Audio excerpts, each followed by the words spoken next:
இளைஞர்களுடைய கனிவான கவனத்திற்கு நாம் வைக்கப்பட்டுள்ள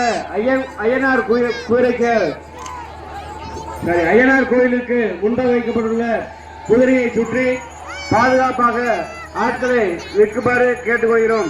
இளைஞர்களுடைய அன்பான கவனத்திற்கு புதிதாக எடுத்து வந்து வைத்துள்ள குதிரையை சுற்றி பாதுகாப்பிற்காக நின்று பாதுகாப்பு கொடுமாறு உங்களை கேட்டுக்கொள்கிறோம். குதிரையை சுற்றி பாதுகாப்பு கொடுக்குமாறு உங்களை கேட்டுக்கொள்கிறோம். இளைஞர்கள் சங்கிலி தொடர் அமைத்து குதிரையை சுற்றி பாதுகாப்புக்காக நிற்குமாறு கேட்டுக்கொள்கிறோம். வேப்ப மரத்தடியில்